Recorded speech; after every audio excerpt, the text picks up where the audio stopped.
Programa Paulo Berengues. Oferecimento Bom Tempo. Reflete você. Tudo bem? Muito boa noite para você. Nós estamos chegando com o nosso programa para falar sobre as coisas da política. Muita coisa aconteceu no ano de 2015 e o que acontecerá nesse ano de 2016. Que novos fatos teremos desse ano de 2016? Que expectativas teremos para mais esse período dentro da política lá em Brasília e dentro da política também aqui em Goiás, naturalmente e principalmente aqui em Goiânia. Afinal, estamos num ano de eleições municipais e eu vou querer saber dos nossos convidados o que eles esperam deste ano e também a avaliação que eles fazem sobre o que aconteceu no ano passado. Estamos recebendo dois jornalistas, atentos observadores da cena política e que vão nos contar tudo que eles sabem e tudo que eles esperam para esse novo ano. Começa apresentando Reinaldo Rocha, meu grande amigo Reinaldo Rocha, jornalista, articulista, apresentador e de quem eu estava já com saudade também, que não vinha há muito tempo no programa. Tudo bem, Reinaldo? Tem um ano que você me deixou de molho aí. Mas virá mais vezes. O convite eu já faço para que você venha toda semana a partir de agora. Ok. Conta comigo. Tá bem, Reinaldo. Obrigado desde já pela sua participação. E outro convidado também, que já há algum tempo não vem, e também faço o mesmo convite para que venha mais vezes desde já. Ele que também é jornalista, cientista político, professor de metodologia da pesquisa da UFG, também da PUC Goiás, e diretor do Instituto Signates de Pesquisa. Luiz Signates. Tudo bem, professor? Boa noite. Tudo bom, é um prazer enorme estar aqui novamente. É sempre uma alegria muito grande participar do seu programa. Obrigado. Sempre também uma alegria grande recebê-los para que a gente possa saber, né, dos olhos, como eu disse, desses atentos observadores, o que anda acontecendo na política. E é bom que você fique ligado porque, como eu disse, nesse ano teremos eleições e é bom que você também, ouvindo as análises deles, faça a sua reflexão já para se preparar para ir às urnas. É verdade? Em outubro tem eleição. Fique ligado.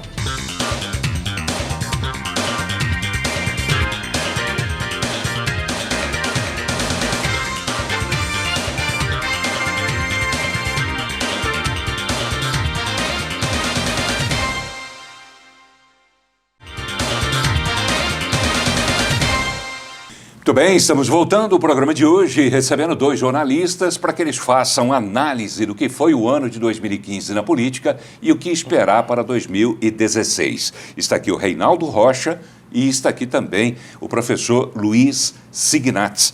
Reinaldo, começo por você. Eu gostaria que você, dentre tantas coisas, né, que aconteceram na política nacional, local, que você ficasse à vontade para escolher de tudo isso, de todas essas manchetes que você, né, acompanhou, presenciou e ajudou a produzir também. O que mais merece destaque no ano? Primeiro vamos falar do que foi o ano de 2015. O que mais merece destaque do ano que acabou? Para mim, o maior destaque, Paulo, foi a singularidade deste momento na política brasileira. 2015 não era para ter sido como está sendo. Não se esperava esse desastre que é o governo da Dilma Rousseff.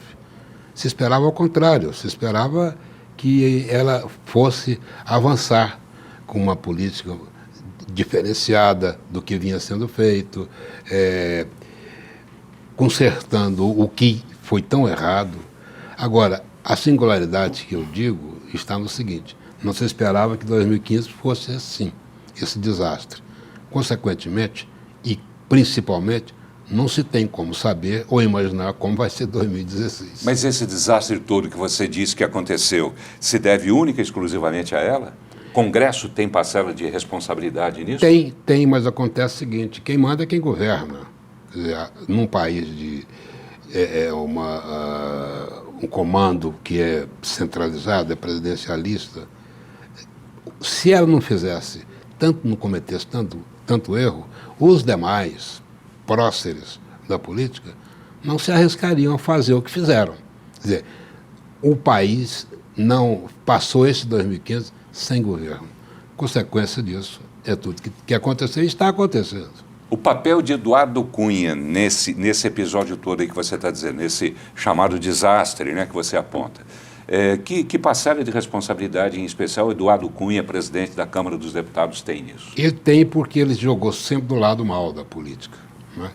Ele fez o que lhe interessava, praticando tudo que é de errado do ponto de vista de ética política, que é inventando soluções, fazendo ele próprio tudo e querendo ser ele o manda-chuva de tudo, desrespeitando, inclusive, a relação entre os poderes. Professor Signatis, a sua avaliação, o que mais merece destaque nesse ano de 2015? Olha, indiscutivelmente, eu acho que o Reinaldo tem razão, a crise política, que foi muito forte em 2015 e que promete dar sequência agora em 2016.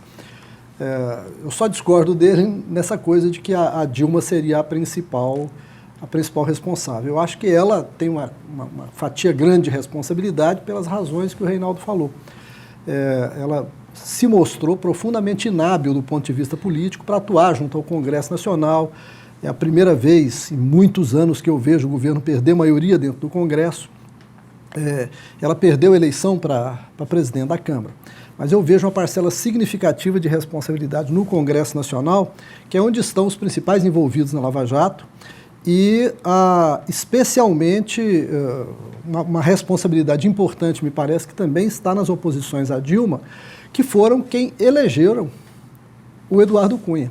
Então, o pivô de todo esse escândalo, que é um político hoje já tido como comprovadamente corrupto e ainda está na presidência da Câmara, ele foi eleito e sustentado pelas oposições à Dilma e dentro de uma dinâmica de terceiro turno, dentro de uma dinâmica de não admitir o resultado das urnas e trabalhar para o quanto pior, melhor. De forma que há uma crise entre o Executivo e o Legislativo, que agora, no final de 2015, nós a tivemos mediada pelo Supremo Tribunal Federal, e que essa crise eclode na figura do impeachment, no processo do impeachment, e a gente tem que aguardar para ver como é que o Congresso Nacional vai resolver esse problema, que é um problema que gera uma crise política. O governo já está em crise fiscal e isso deságua numa crise econômica que passa a fazer uma retroalimentação. A crise política aumenta a crise econômica e a crise econômica aumenta a crise política. Qualquer que seja o resultado do processo do impeachment, isso tem que acabar logo para que o país volte à normalidade. Deixa eu acrescentar mais um dado, Signatis. Eu queria uma reflexão em cima disso, Paulo, porque foi a coisa mais grave que este país já viu nos últimos tempos, que é uma presidente que assume o seu segundo mandato em cima de um falseamento. Falseamento de posição, de postura, de declarações. Mentiu descaradamente na eleição de 2014 para apenas e unicamente garantir a sua reeleição e agora continua fazendo as mesmas mazelas para salvar o mandato. Veja só, quando eu falo em singularidade é isso aí, sabe? Quer dizer, é difícil você entender isso, interpretar isso e avaliar isso. O Signatis falou alguma coisa interessante que eu queria também a sua avaliação, Reinaldo, e do próprio Signatis, quando ele citou os poderes, né? Quer dizer, o STF acabou entrando, intermediando, não, decidindo essas questões, né, que deveriam ser decididas, na verdade, lá dentro da própria Câmara. A certo ponto ele entrou pacificando o rito do impeachment, né? Tá, mas essa pacificação acabou provocando um efeito colateral que foi a indisposição entre os poderes, né? Todos os poderes hoje, que deveriam ser harmônicos entre si, hoje estão em pé de guerra. Quer dizer, como é que você avalia isso, Reinaldo? É um vício antigo da vida brasileira, da vida política brasileira, que é o que a gente constata já de algum tempo para cá, que é a judicialização da decisão política no país. Então, aí fica tudo desmoralizado. Para que Congresso? Pois é. Quem vai presidir o processo do impeachment é o presidente do STF, não é o presidente do Congresso. Quer dizer, é muito complicado você entender isso e você querer qualidade de decisão política numa situação tão estranha como essa. E a decisão do STF acabou provocando também uma divisão dentro do próprio Congresso, quer dizer, Senado e Câmara se indispondo. Eduardo Cunha, suponhamos que Eduardo Cunha não tivesse sido eleito presidente da Câmara de Deputados. A crise seria hoje do tamanho que está ou não? Eu acho que não, porque a gente tem uma anomalia, que é um presidente da Câmara fazendo franca e direta oposição ao Poder Executivo e claramente manobrando o Congresso Nacional, a Câmara dos Deputados, em favor dessa oposição, e não somente isso. Depois que ele se enrolou na Lava Jato, depois que foram reveladas todas as provas contra ele, ele passou a manobrar para se proteger das investigações ou para se proteger da cassação do seu mandato no Conselho de Ética. Isso ficou muito claro ao longo dos últimos meses de 2015 e é uma anomalia extraordinária que a gente tem. Não que a presidenta Dilma teria maioria no Congresso Nacional. Eu acho que a inabilidade política dela foi bastante grande, bastante grande. Reinaldo está certo, ela prometeu coisas que ela não tinha condição de cumprir, ela prometeu um tipo de política econômica e depois passou a adotar outra. Né? A nomeação do ministro Levi é um ministro ortodoxo, que passou a trabalhar uma política econômica mais à direita do processo político, e não era essa a expectativa que tinham os eleitores de Dilma quando votaram nela. Então, de fato, ela traiu o seu eleitorado e resultou todo esse problema, mas é um problema de natureza política que envolve o Poder Executivo e que envolve fortemente o Congresso Nacional. A grande mágoa do Eduardo Cunha, Paulo Berens, a grande mágoa do Eduardo Cunha, o grande problema, a razão pela qual o Eduardo Cunha faz uma oposição tão forte, não tem nada a ver com corrupção, com lisura na política, nada disso. A mágoa que o Eduardo Cunha tem é porque a Dilma não coíbe a Lava Jato na hora que a Lava Jato vai investigar os aliados. A Dilma não protege, sabe-se lá por quê? Ela não protege o PT, não protege o PP, não protege o PMDB. A Polícia Federal investiga todo mundo, a Polícia Federal está envolvendo o presidente da Câmara, o presidente do Senado, e a presidenta da República não atua no sentido de deslocar policiais, no sentido de coibir as investigações. Pois é, mas a mágoa do Eduardo Cunha é essa. Se isso causa mágoa no Eduardo Cunha, ao contrário, não deveria ser até aplaudido pela população, porque se Dilma não segura o trabalho da investigação, ela está atendendo, né, pelo menos teoricamente, o interesse da população. Quer dizer, ela não agiu correto, então? Eu acredito que sim, que nesse sentido ela age corretamente. Mas ela age de uma maneira completamente diferente das expectativas políticas da história do Brasil inteiro. Ela é a primeira presidente da República que eu conheço que não trabalha, que não manobra o processo de investigação, que não protege os seus. Isso não é bom? É bom, para a população? Mas isso não... Sim, para a população, mas quem decide é o Congresso Nacional. E como o Congresso Nacional, inclusive os presidentes das duas casas, estão envolvidos nessas malversações, isso gera uma indisposição muito grande com o Executivo.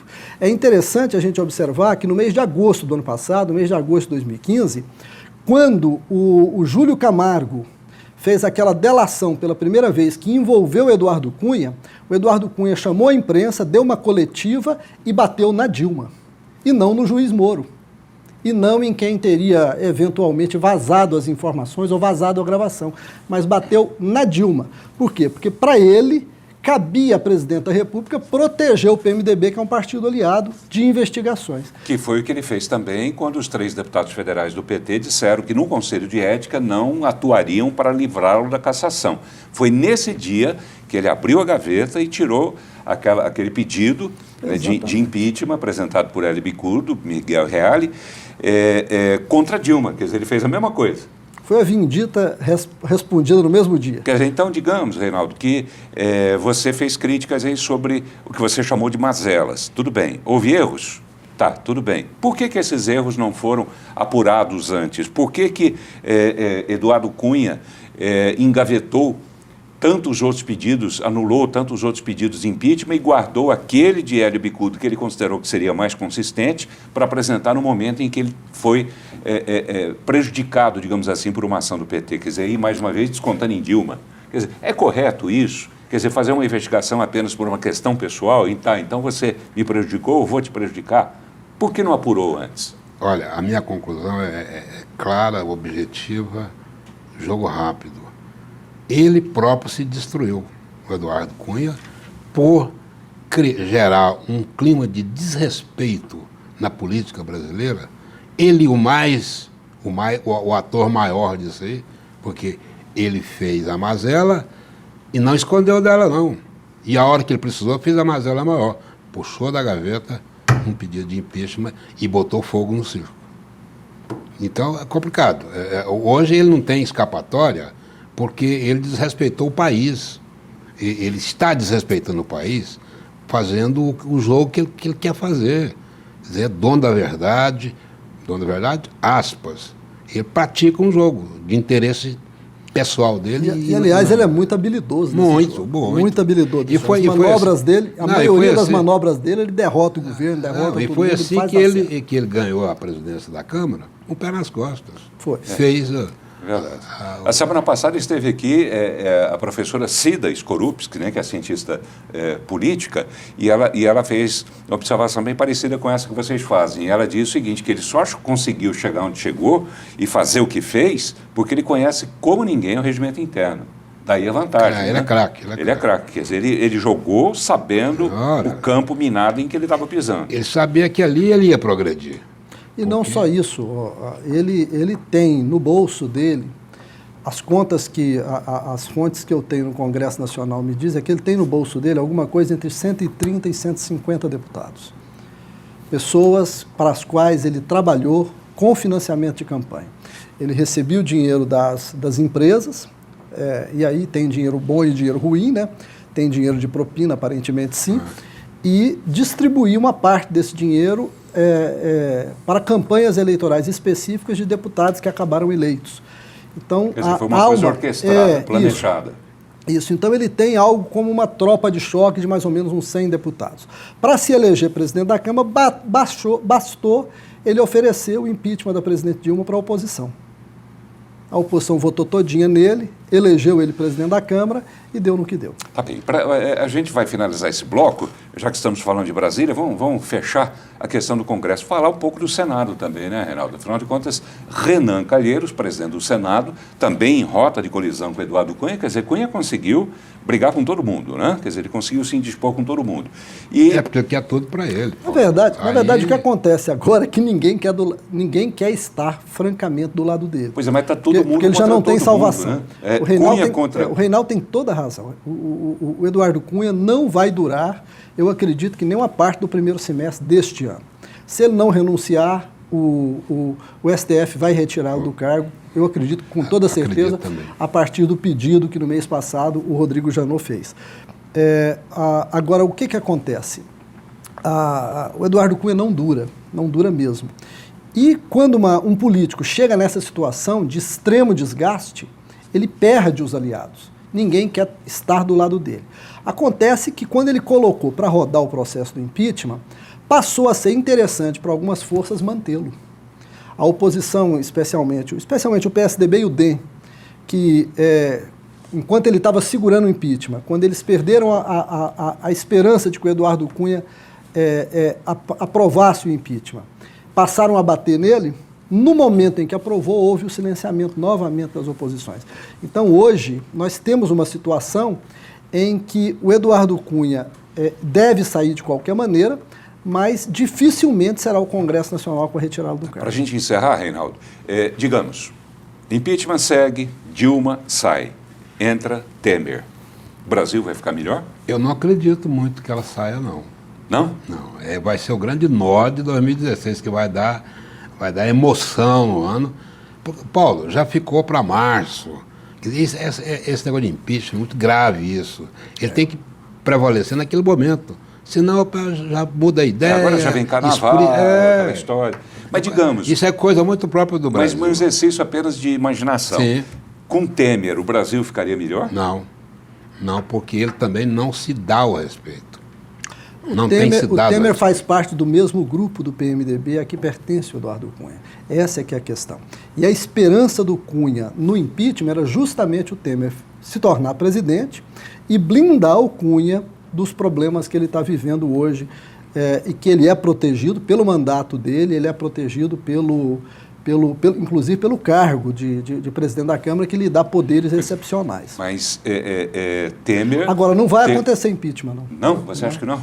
Tenho quase certeza absoluta disso, pelo que aconteceu em dezembro. Eduardo Cunha cai. Eduardo Cunha vai cair. Logo, Eduardo Cunha logo. Vai, não então deve demorar muito. Deve demorar muito. Vocês concordam, então, na mesma opinião?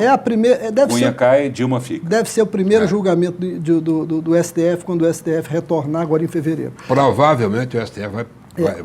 A vontade do impeachment já arrefeceu a nível popular. As movimentações de dezembro foram pequenas pró-impeachment e foram maiores de defesa da Dilma. Existe uma parte da sociedade organizada que é contra o impeachment, e isso e tem a falta de base legal para o impeachment, que é uma coisa também muito séria. Por causa disso, eu acho que não vai haver impeachment. Tá bem, só uma observação final aqui, quer dizer, Temer está tão de olho, né, nessa presidência e trabalhando claramente para isso, tanto que aconteceu o que aconteceu entre ele e Dilma, que até o plano já tinha, né, uma ponte para o futuro, né? Quer dizer, ele já tinha até o plano debaixo do braço, falou, Dilma, sai daí que eu já estou pronto para entrar. Desde agosto ele elaborado um pouco antes e apresentado à sociedade brasileira no momento certo.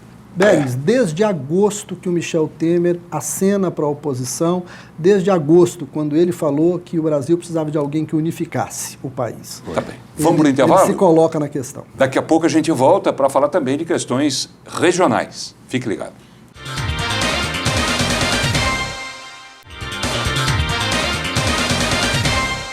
Muito bem, estamos voltando ao programa de hoje, falando sobre política e recebendo dois jornalistas que acompanham atentamente o que acontece dentro da política. Está aqui Luiz Signatz, que é cientista político, professor de metodologia da pesquisa da UFG e da PUC Goiás, e é também diretor do Instituto Signatz de Pesquisa. Também está aqui o jornalista Reinaldo Rocha, articulista, apresentador. Reinaldo, começo por você esse bloco, para a gente falar um pouco sobre a eleição municipal. Estamos num ano de eleições municipais, né, 2016. Expectativa, vamos falar de Goiânia? Expectativa para Goiânia, tendo em vista, inclusive, aí você já aproveita e faz uma reflexão sobre o que foi 2015, do trabalho da própria Câmara, onde muitos vereadores com certeza buscarão a reeleição, e a relação com a Prefeitura. Como foi 2015? O que esperar de 2016? Goiânia, mais uma vez, projetou uma situação que é ruim para a política. Falta liderança. Apesar do trabalho atabalhoado, mas persistente do prefeito Paulo Garcia, acontece uma divisão dentro do próprio poder, onde ele é o chefe, né?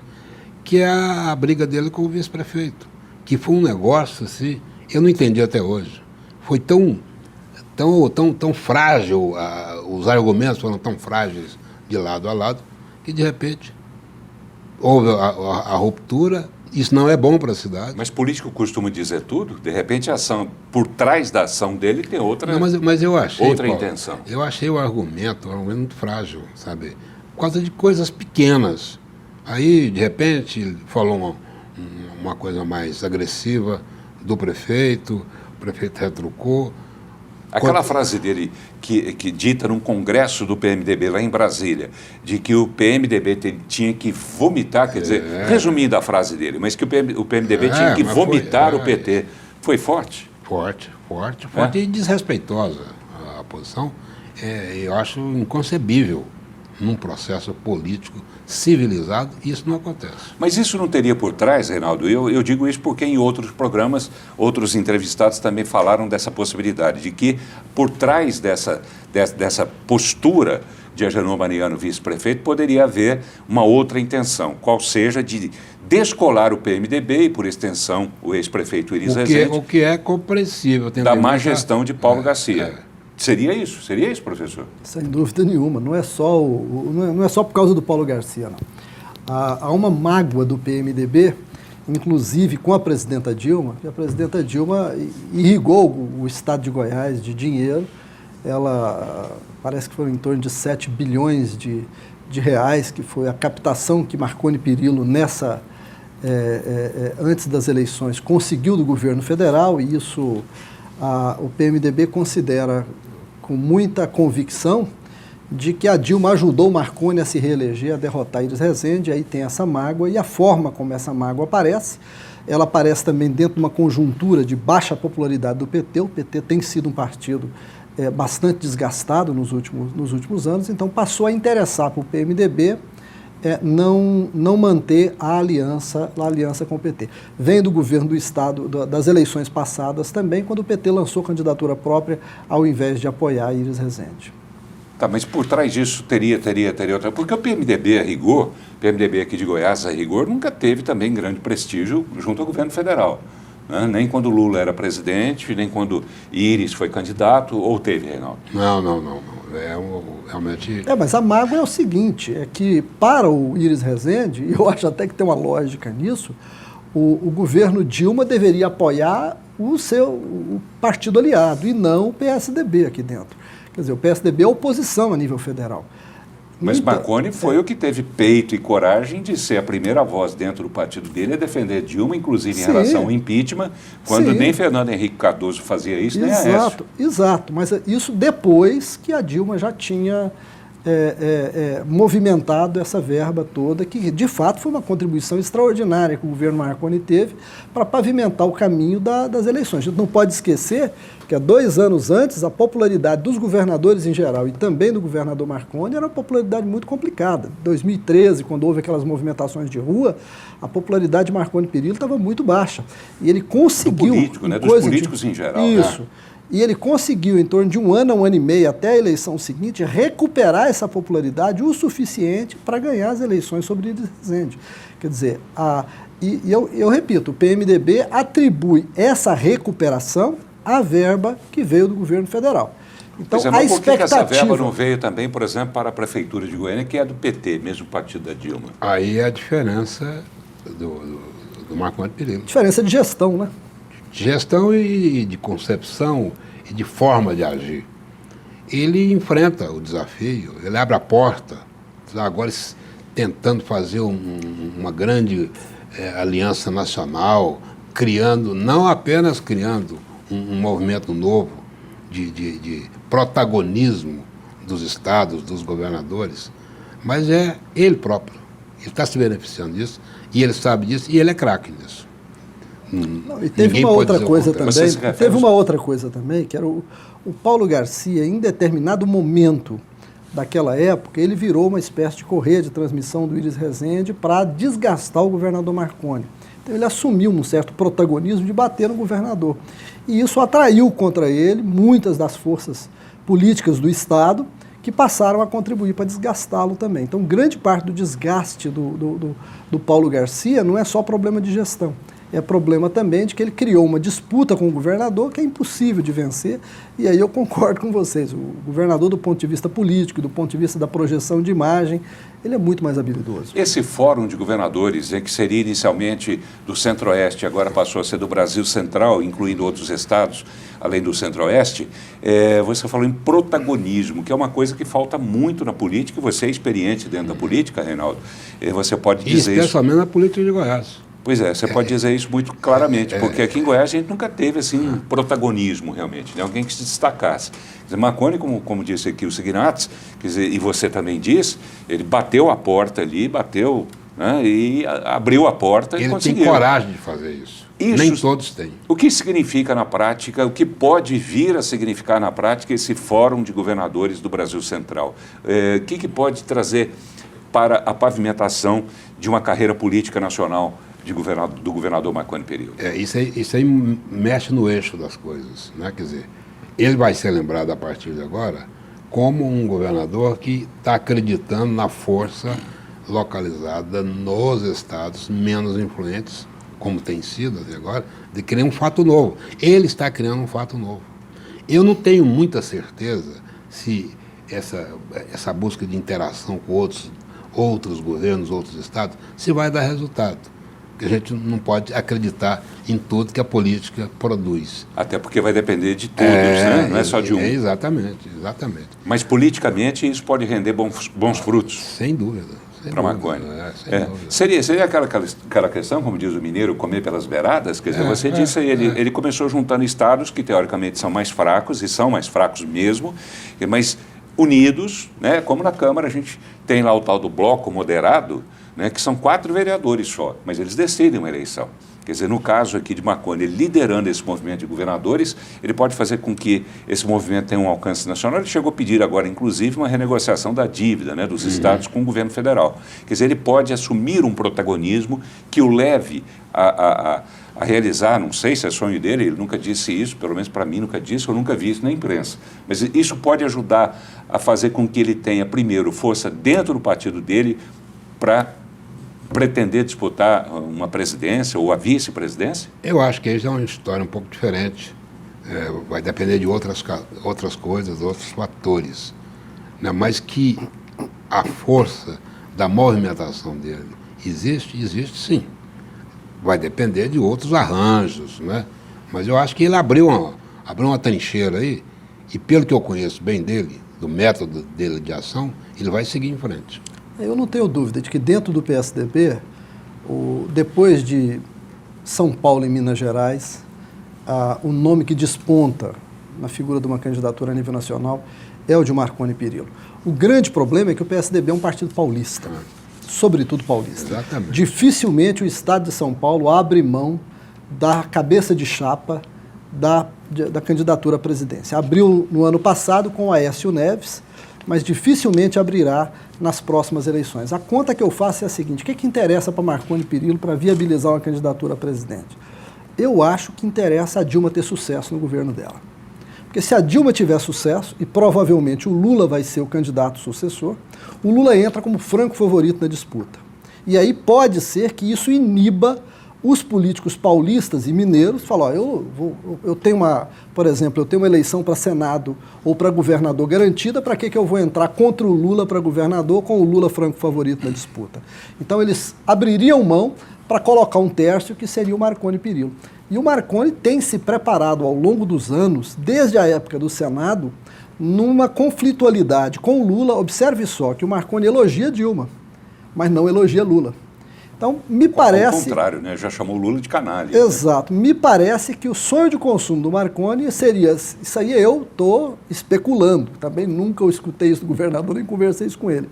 Mas a mim me parece que, pela lógica da política, se a Dilma termina bem e o Lula entra de franco favorito, isso inibiria os políticos paulistas do PSDB ou de Minas Gerais a se candidatarem, desperdiçando aí uma oportunidade de ter mandato, e sobraria para Marconi Perillo ele entrar na mesma condição que ele entrou contra Iris Rezende em 98. Me parece que o jogo de Marconi, e para isso ele está adquirindo musculatura, fazendo aliança com os estados que são próximos em termos de tamanho, em termos de influência de Goiás, para manter esse contrapeso e poder entrar numa negociação que possa ser favorável. Eu não tenho dúvida... Ousadia ele tem, né? Demais da conta. Assim, e eu não tenho dúvida de que ele tem ousadia, ele tem habilidade política para isso. Marconi trabalha com muita antecedência a sua carreira política, um dos poucos políticos do estado de Goiás que pensa com enorme antecedência e realiza as coisas sabendo aonde que ele quer chegar. Então, eu não tenho dúvida de que essa musculatura política que ele está adquirindo com os diversos estados visa uma projeção nacional, sem dúvida nenhuma, e que ele vai acabar conquistando, porque ele é jovem ainda, tem condições para isso. Tá. Esse protagonismo, né, que se enxerga em Marconi, que se visualiza em Marconi, ele tem essa perspectiva nacional. Eu queria saber de vocês, para a gente encerrar esse bloco, nós temos também esse protagonismo lá dentro do Congresso, Reinaldo, entre senadores e entre deputados federais? Não, eu vejo a vida política brasileira hoje ela cheia de vácuos, né? O Marconi se vale dessa capacidade de percepção dele e capacidade de articulação e de mobilidade de movimentação para ir ocupando esse espaço, quer dizer, tapando esses vácuos e e abrindo, portanto, o caminho para o protagonismo. O dever de casa está extremamente bem feito. Vai depender de outras coisas, mas que ele está fazendo a coisa certinha, tá. Pois é, mas lá dentro do Congresso nós temos deputados e senadores que também assumem um protagonismo ou continuamos sendo tratados apenas como uma província? É um pouco verdade isso. Agora, veja você, tudo vai depender de como vai rodar essa máquina aí. Porque no fundo... Eu digo, desculpe, acho que eu preciso refazer a pergunta para deixar mais claro. Nós temos deputados e senadores que são protagonistas lá dentro do Congresso? Eu acho que eu dou conta de responder isso relativamente bem. Eu vejo dois políticos de Goiás que têm grande projeção nacional hoje, grande influência, um deles mais na mídia e outro mais dentro do governo, mais em silêncio. Do lado do governo tem uma influência muito grande o deputado Rubens Ottoni, do PT. Ele é amigo pessoal do Lula, desde os tempos do Lula sindicalista, desde os tempos da fundação do PT, que eles fundaram o PT aqui em Goiás, fundaram o PT de Anápolis, na mesma época em que o PT estava sendo fundado lá em São Paulo. Então, eles têm uma relação de amizade muito grande que gera muita influência do deputado Rubens Ottoni junto ao governo federal. Mas junto ao governo, mas eu Junto digo ao governo dentro federal. do trabalho Isso. da Câmara e dentro do trabalho do Senado. Tem alguém que se destaca? Não, mas isso é o trabalho da Câmara, esse trabalho de relacionar com o governo e trazer, inclusive, verbas para Goiás. Do outro lado, na oposição, a gente vê agora com muito destaque, uma projeção nacional muito forte, o senador Ronaldo Caiado. O senador Ronaldo Caiado, que foi o principal beneficiário. Mas é uma projeção, se eu diria, positiva? Porque ele teve grandes embates. Nem sempre. Ele é um deputado muito polêmico, ele bate muito pesado, às vezes diz coisas que eu considero que são exageradas. Mas é um deputado que tem projeção nacional. Ele está aparecendo, sem dúvida nenhuma. Coisa. Sem dúvida nenhuma. Ele está trazendo, como o senhor disse, que o Ottoni traz recursos para Goiás? Isso. Não, porque ele é oposição. Oposição e pesada. Tá, então eu quero dizer o seguinte, o protagonismo é o seguinte, que eu entendo o seguinte, uma pessoa, um deputado ou um senador que esteja lá numa daquelas casas e que consiga fazer um bom trabalho de oratória. Temos bons oradores hoje, Reinaldo? Temos. Tem? O Caiado é um deles. É um bom orador. Excelente. Fluente. Excelente. Polêmico. Além dele, quem mais? Corajoso. Eu acho a grande referência que nós temos hoje em Brasília é o Ronaldo Caiado. E concordo, de uma certa forma, com o professor Signato com relação ao Rubens Ottoni, que é uma formiguinha. Uma formiguinha e tem o estofo dele e ele faz por onde acontecer. Nas últimas eleições municipais, o irmão dele, o Antônio Gomide, ganhou as eleições em Anápolis com quase 90% dos votos. Grande parte do sucesso do Gomide, isso aí sem tirar a competência pessoal que esse prefeito teve, foi as verbas que foram levadas para Anápolis pelo irmão dele, deputado federal, pelo deputado Rubens Ottoni. Marconi também ganhou a eleição lá com mais de 80% dos votos, né? Quer dizer, aí já é outra história, mas mostra que também ele tem influência lá, que o anapolino enxerga isso dentro do PT. É interessante Anápolis, eu já pesquisei Anápolis muito. O senhor fez trabalho, inclusive, para o Ottoni na ocasião, né? Para o Gomide, aliás. Eu assessorei o prefeito Antônio Gomide ao longo do primeiro mandato dele inteiro. E fiz pesquisa de 6 em 6 meses para ele. A Anápolis é muito interessante. A Anápolis gosta muito do ex-prefeito, do Antônio Gomide, por consequência de seu irmão Rubens Ottoni, e gosta muito de Marconi Perillo.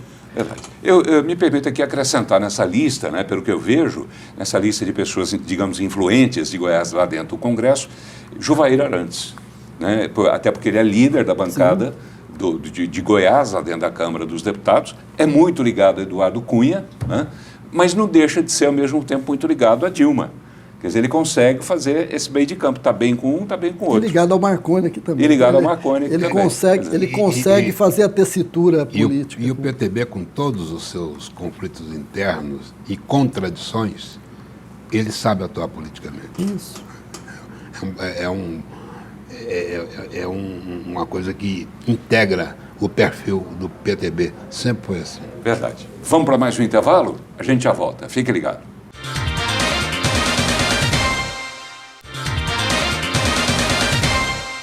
Muito bem, estamos voltando. O programa de hoje recebendo dois analistas políticos. A gente está ouvindo aqui deles a avaliação que fizeram, que fazem em relação ao ano de 2015 e a expectativa para 2016. Está aqui o professor Luiz Signates, que é jornalista, cientista político, também o jornalista Reinaldo Rocha. Professor Signates, o senhor é proprietário do Instituto Signates de Pesquisa. Como tal, o senhor naturalmente deve ter também, além do olhar jornalístico, o senhor tem também esse olhar empresarial. E naturalmente que o senhor vai fazer pesquisas, se já não estiver fazendo, para alguns pré-candidatos. Com essa mudança que aconteceu dentro com a mini-reforma política, reduzindo inclusive o prazo do horário eleitoral gratuito no rádio e na televisão para 45 dias. O que é que muda com isso? O que é que o senhor sentiu já na prática que mudou? Olha, a tendência, inicialmente, o que a gente sempre pensou foi que a eleição se torna mais conservadora. Aqueles políticos que já têm uma projeção já estabelecida, eles ganham mais condição de ser reeleitos e fica mais difícil o político construir o próprio nome. No entanto... Fica mais difícil para o novo. Isso, para o novo ele entrar. Isso se acontecer nessas eleições a mesma coisa que tem acontecido nas anteriores, que é o quê? A maioria dos políticos, até por inexperiência, deixa para a época da campanha todo esse processo de fazer pesquisa, de montar o marketing político, de trabalhar com as suas bases. O que a redução do período eleitoral fez foi aumentar a importância da pré-campanha, de forma que a gente acredita que a partir desse agora já. Quer dizer, o pessoal já começar a trabalhar agora. Desde o ano passado. Desde o ano passado. Desde o ano passado já tem políticos que já estão se firmando, já estão preparando os seus fundamentos, já estão contratando profissionais, já estão montando equipes para começar a energizar o eleitorado para chegar pavimentado na campanha eleitoral. Porque não vai dar tempo, Paulo, não vai dar tempo de construir nome e credibilidade que já não tiver sido sedimentada em 45 dias. Porque a eleição, quando ela começa, ela já termina. Porque tem um dado significativo, que o professor sabe mais do que eu, que você vai, o start da campanha, você vai antecipá-la de junho para março. Tudo, a partir de março, explode. E até a eleição passada era 30 de junho, né? De junho. Com as convenções. Esse dado é altamente significativo. Quer dizer, E tem gente que não está atento para isso e que vai perder o bonde da história. Quem fica falando, eu não sou pré-candidato nesse momento, só lá na convenção, esse com isso. já está predestinado É claro. a ter fracasso, é isso? Então as pessoas, os candidatos, eles têm que trabalhar, os pré-candidatos têm que correr agora. Isso, tem que trabalhar o partido e trabalhar o partido, as coligações, e trabalhar o eleitorado desde já. Então é aquela conversa mole, né? Vai acabar aquele lenga-lenga. Não sou candidato, só se a base pedir, só se o povo quiser aquela coisa, acabou? Então, eu não acho que vai acabar, não, mas isso vai depender muito da conjuntura que tiver, do contexto que tiver de disputa dentro das coligações ou dos partidos. Mas eu acredito que vai passar a interessar mais aos políticos um anúncio anterior, a fim de que o nome dele circule na mídia, o nome circule na população com antecedência, porque ele não vai poder contar só com o esforço eleitoral para fazer isso. Vamos pegar isso que o senhor falou aqui agora, essas coligações, vamos analisar rapidamente, Reinaldo? Você começa, as principais, né? Naturalmente que a gente não pode nem falar sobre todas, porque não existem as coligações postas, mas vamos lá. Principais partidos, PT, PMDB, PSDB, em especial esses, tem os outros também que têm importância, PTB, PSD, enfim. Como é que você analisa cada um? Agora a gente não vê nenhum com uma postura de unidade, nenhum desses partidos. Não tem ainda uma coligação, por exemplo.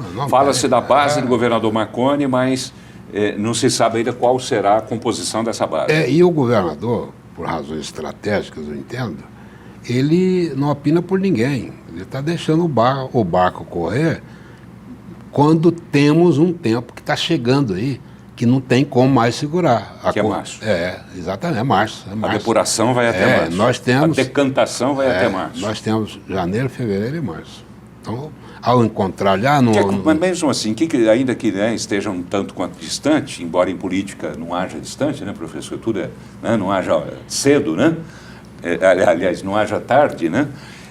Ou não haja cedo ou não haja tarde? Agora eu confundi tudo. Eu acho que tem os dois, mas a política é uma questão de momento. Você tem que agir na hora certa, do modo certo, para você ter sucesso. Nesse momento, então, vamos começar, já que você citou aí a base, e eu falei também da base do governador Marconi. O que é que você espera da disputa por parte da base? Um candidato, 2, 3? PSDB lança, não lança candidato? A minha expectativa é de que haja uma decisão para valer nos últimos momentos. Vai aí administrando o conflito interno para se chegar na melhor definição, aquela que, se não for decisiva, pelo menos não vai complicar a vida de ninguém. Vai ser mais ou menos por aí. Professor, começando pelo PSDB, depois a gente falou dos outros. Só para concluir, acho que é o partido ou a base que vai demorar mais tempo para assumir a postura do confronto. Pela própria natureza de ter muitos partidos e dentro do PSDB ainda ter muitos nomes ainda, né? Nem todos desistiram. PSDB. Eu acho assim que o desgaste relativo do PT dentro da cidade de Goiânia e a possibilidade de Iris Rezende não ser candidato aumenta as chances do PSDB, e isso configurou no final de 2015 um quadro de disputa grande que agora começa a se afunilar.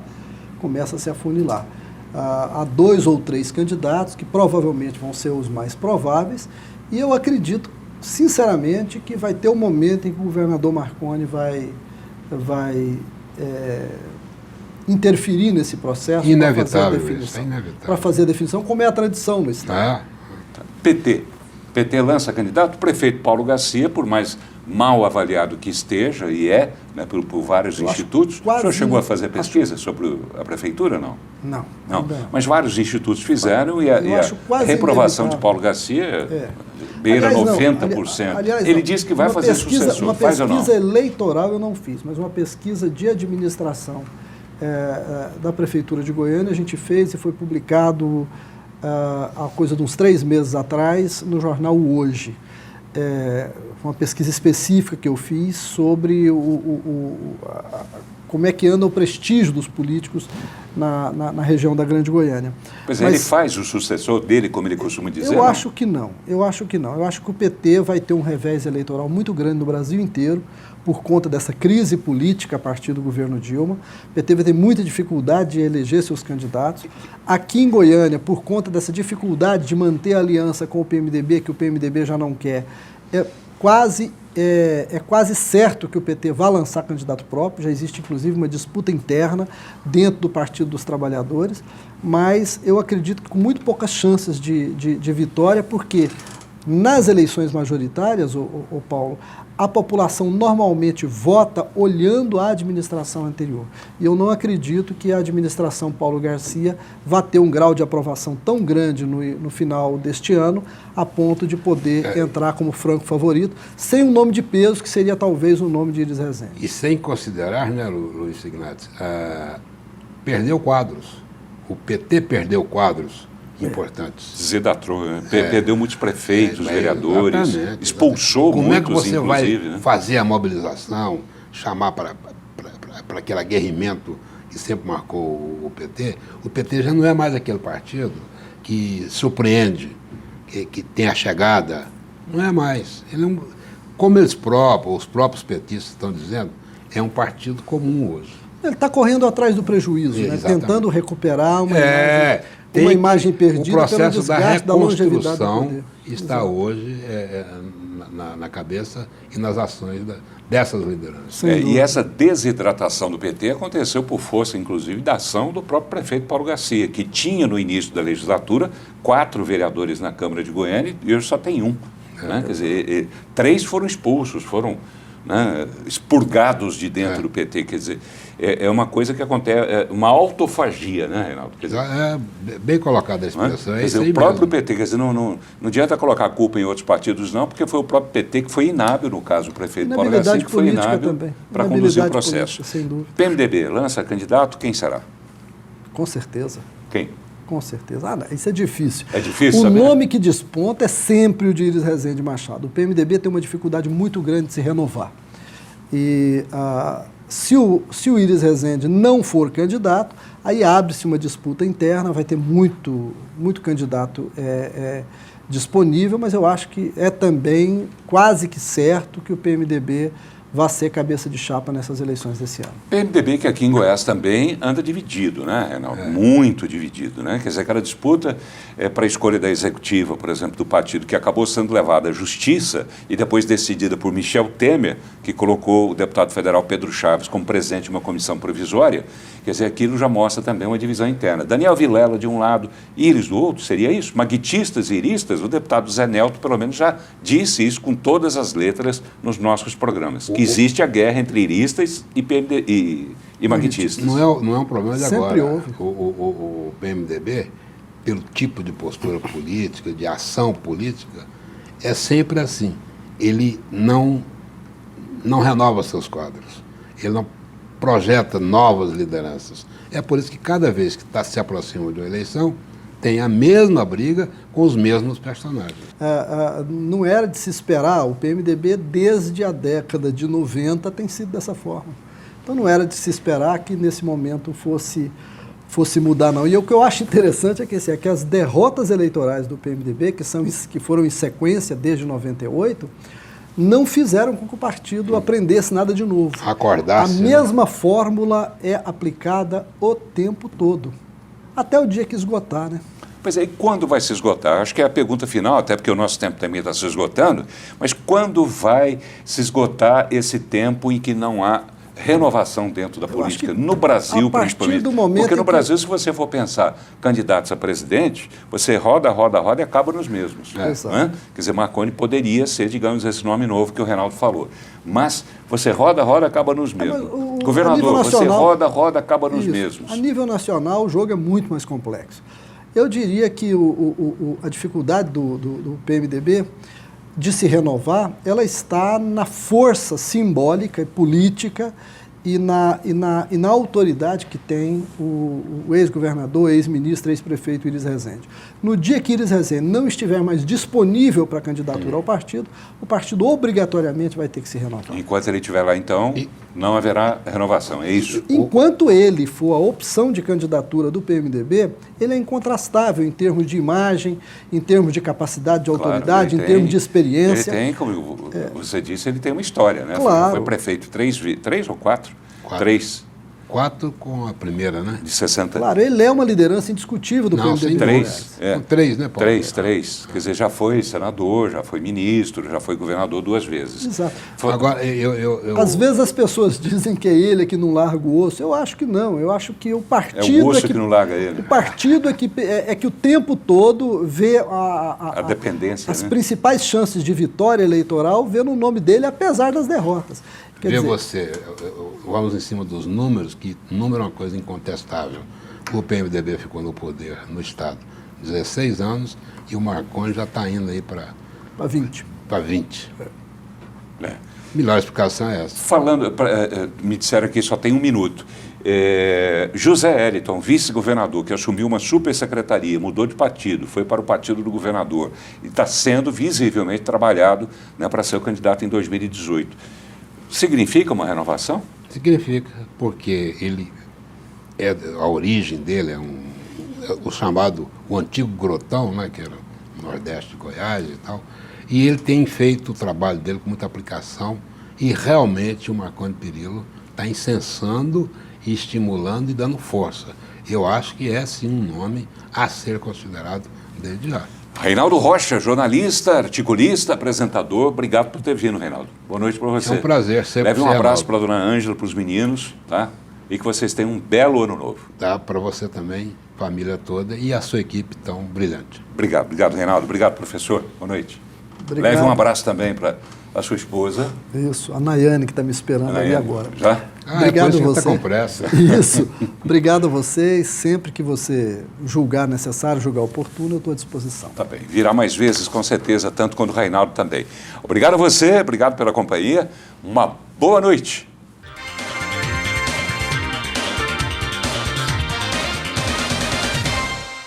Programa Paulo Berengues. Oferecimento Bom Tempo. Reflete você.